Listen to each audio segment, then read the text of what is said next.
देखिए मीडिया मोदी इतिहास गवाह है। भगत सिंह की क्या जरूरत पड़ा था, उनको जेल जाना पड़ा, फांसी चढ़ना पड़ा जी। सुखदेव को क्या जरूरत था, राजगुरु को क्या जरूरत था, उधम सिंह क्या जरूरत था।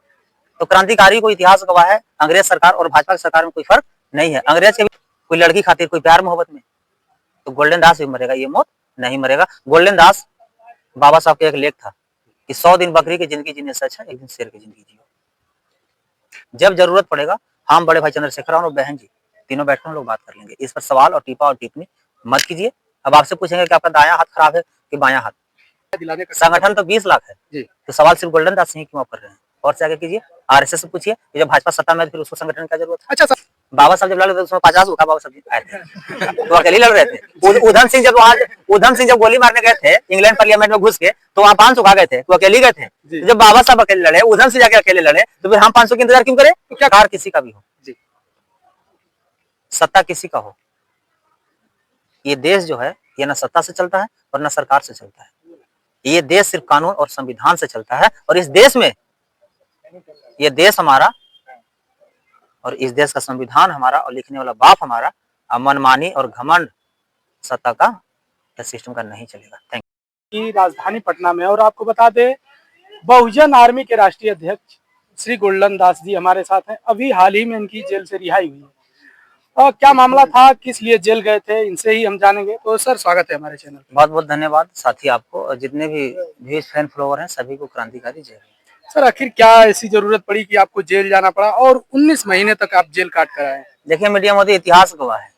भगत सिंह की क्या जरूरत पड़ा था, उनको जेल जाना पड़ा, फांसी चढ़ना पड़ा जी। सुखदेव को क्या जरूरत था, राजगुरु को क्या जरूरत था, उधम सिंह क्या जरूरत था। तो क्रांतिकारी को इतिहास गवाह है। अंग्रेज सरकार और भाजपा की सरकार में कोई फर्क नहीं है। अंग्रेज के भी सरकार में गुलामी के जो विरोध करता था उस पर लाठी चलवाया जाता था, जेल भेजा जाता था। और आज सेम भाजपा के भी सरकार में कोई अगर आवाज उठाइएगा तो उसको लाठी चलवाया जा रहा है और जेल भेजवाया जा रहा है। तो अंग्रेज और भाजपा की नीति में कोई फर्क नहीं है। अगर देखा जाए तो आप भी जान पर खेलकर कहीं ना कहीं परिवार को, पीड़ित परिवार को न्याय दिलाते हैं। तो क्या लगता है इस दुख की घड़ी में जब आप जेल गए थे तो क्या कोई पीड़ित परिवार आपसे मिलने आया हो या आपसे हाल चाल जाना हो। देखिए बात रहा जान पर खेलने का, तो ये जान मेरा नहीं है जी। कौन यहाँ 500 साल जीने आया है। यहाँ तो मरने के लिए रोज मर रहा है। कोई पानी में डूब के, कोई जहर खा के, कोई फांसी लगा के, कोई आग लगा के, कोई ट्रेन में कट के मर रहा है ना जी। कोई लड़की खातिर, कोई प्यार मोहब्बत में। तो गोल्डन दास भी मरेगा, ये मौत नहीं मरेगा। गोल्डन दास बाबा साहब का एक लेख था कि 100 दिन बकरी की जिंदगी जीने से अच्छा एक दिन शेर की जिंदगी जियो। सर अगर देखा जाए तो भीम आर्मी है एक, आपने अलग से बहुजन आर्मी क्यों बनाना पड़ा आपको। अगर देखा जाए तो देश में, पूरे देश में भीम आर्मी कहा जाता है कि न्याय दिलाने का काम करती है। पुलिस प्रशासन से पहले भीम आर्मी पहुंचती है। तो आखिर आपको क्यों जरूरत पड़ी बहुजन आर्मी बनाने की। देखिए पार्टी हम लोग का कोई भी हो, संगठन कोई भी हो, विचार एक है। जब जरूरत पड़ेगा हम बड़े भाई चंद्रशेखर और बहन जी तीनों बैठकर हम लोग बात कर लेंगे। इस पर सवाल और टीपा और टिप्पणी मत कीजिए। अब आपसे पूछेंगे कि आपका दायां हाथ खराब है कि बायां हाथ, कौन हाथ अच्छा कौन हाथ खराब है, कहिएगा दोनों। तो हमारे लिए बहन जी भी अच्छे हैं, हमारे लिए बड़े भाई चंद्रशेखर आजाद रावण भी अच्छे हैं। तो हम लोग किसी मजबूरी या किसी कारण में नहीं बनाए हैं। तो आखिर बहुजन आर्मी बनाने की जरूरत क्या पड़ी। बहुजन पार्टी है, फिर भी संगठन तो भीम आर्मी है ना, तो न्याय दिलाने का संगठन तो 20 लाख है जी। तो सवाल सिर्फ गोल्डन दास सिंह क्यों आप कर रहे हैं। और से आगे कीजिए, आरएसएस से पूछिए कि जब भाजपा सत्ता में फिर उसको संगठन की क्या जरूरत है। अच्छा सर, एक कड़वा सवाल करेंगे। अगर भीम आर्मी अगर देखा जाए तो कहा जाता है कि न्याय दिलाती है, दलित, पिछड़े, अल्पसंख्यक, मुस्लिम के लिए लड़ाई लड़ती है। तो जब आप जेल में थे तो किसी भीम आर्मी का कार्यकर्ता या आजाद समाज पार्टी का कार्यकर्ता या बसपा का आपसे हाल चाल लेने या मिलने कोई गया था। देखिए मीडिया महोदय, पार्टी का या संगठन का राष्ट्रीय अध्यक्ष अलग अलग हो सकता है जी। लेकिन कार्यकर्ता सब एक ही है। जो बीएसपी के कार्यकर्ता है वो भीम आर्मी के भी है, जो भीम आर्मी के है वो मेरा भी है। दुकान सिर्फ हम लोग के अलग अलग है लेकिन गोदाम एक ही है। नेता सब 3 गो हैं, गोल्डन दास, चंद्रशेखर और बहन जी, लेकिन जनता वही है, समाज वही है, माँ बहन और भाई वही है। तो रोड पे लड़ाई लड़ने का काम क्यों गोल्डन दास ही करते हैं अकेले। बाबा साहब जब लड़ रहे थे उसमें 50 होगा, बाबा साहब आए थे तो अकेले लड़ रहे थे। उधम सिंह जब गोली मारने गए थे इंग्लैंड पार्लियामेंट में घुस के, तो वहाँ 500 खा गए थे, तो अकेले गए थे। तो जब बाबा साहब अकेले लड़े, उधम सिंह जाके अकेले लड़े, तो फिर हम 500 की इंतजार क्यों करें। तो क्या गोल्डन दास पूरे देश में राज करना चाहते हैं? तो ये हम करना नहीं चाहते, बाबा साहब आदेश देके गए हैं कि जाके अपने दीवारों पर लिखवा दो कि तुम इस देश के शासक हो। सॉरी, बोले थे बाबा साहब कि जाओ जाओ अपने घर के दीवारों पर लिखवा दो कि मैं इस देश का शासक हूं, मुझे इस देश पर राज करना है। और बाबा साहब का 3 मिशन, शिक्षित बनो, संगठित हो, संघर्ष करो, तीनों बाबा साहब के मिशन अपने जीवन में लागू किया। पहले शिक्षित हुआ, उसके बाद समाज को संगठित किया और आज रोड पर संघर्ष कर रहे हैं।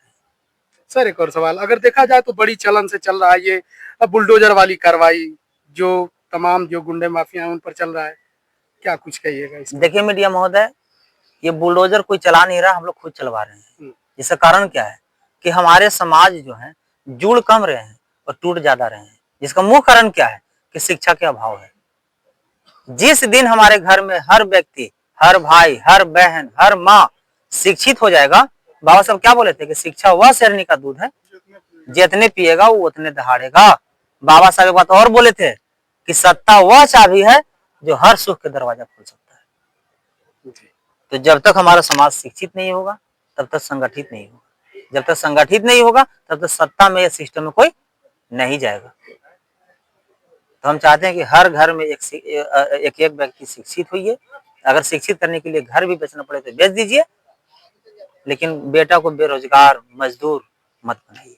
युवाओं को क्या संदेश देना चाहेंगे? आप भी युवा हैं, कहीं ना कहीं अगर देखा जाए तो युवा नशा की तरफ बढ़ रहे हैं। युवाओं के एक ही बात बोलेंगे जी कि इस देश में अभी के डेट में अगर इतिहास बनाना है तो 2 काम करना होगा, या तो पढ़िएगा तो आगे बढ़िएगा, और नहीं तो लड़िएगा तो आगे बढ़िएगा।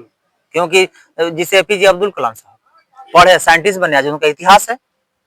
भगत सिंह लड़े, आज उनका इतिहास है। बाकी तीसरा का इतिहास बताइए। तो इस देश में पढ़ने वाला को और लड़ने वाला को इतिहास लिखा गया है, और मूर्ख को कायर में गिनती हुआ है। डबल इंजन की सरकार है, कैसी सरकार चल रही है? अभी आप तो 19 महीने जेल होकर आए हैं, कुछ पता चला है सरकार? देखिए, सरकार किसी का भी हो जी, सत्ता किसी का हो, ये देश जो है ये न सत्ता से चलता है और न सरकार से चलता है। ये देश सिर्फ कानून और संविधान से चलता है। और इस देश में, ये देश हमारा और इस देश का संविधान हमारा और लिखने वाला बाप हमारा, मनमानी और घमंड सत्ता का या सिस्टम का नहीं चलेगा। Thank you sir. लास्ट सवाल करेंगे। अभी देखा जाए तो आपके पॉकेट में 3-3 पेन है, ये किसकी देन है? बाबा साहब का देन है। बाबा साहब का देन है। तो उनको क्यों भूला जा रहा है इस तरह से? कौन भुला रहा है? कहाँ भुला रहा है? बहुत लोग। अगर लोग भूलता तो इसमें नीला कहाँ से नजर आ रहा है? इस हरा क्यों नहीं, भगवा क्यों नहीं नजर आ रहा है? हिंदू राष्ट्र की बात हो रही है। हम हिंदू हैं ही नहीं तो हिंदू के बारे में क्यों बताएं? हम तो बौद्धिस्ट हैं। आप अगर हिंदू हैं तो आप जाके हिंदू राष्ट्र के गीत गाइए। चलिए, शुक्रिया सर। गोल्डन दास जी रहे जो बहुजन आर्मी के राष्ट्रीय अध्यक्ष हैं। बाकी इनकी बातों से आप कितना सहमत हैं कमेंट बॉक्स में बताइए। मिलते हैं किसी और वीडियो के साथ, तब तक के लिए जय हिंद।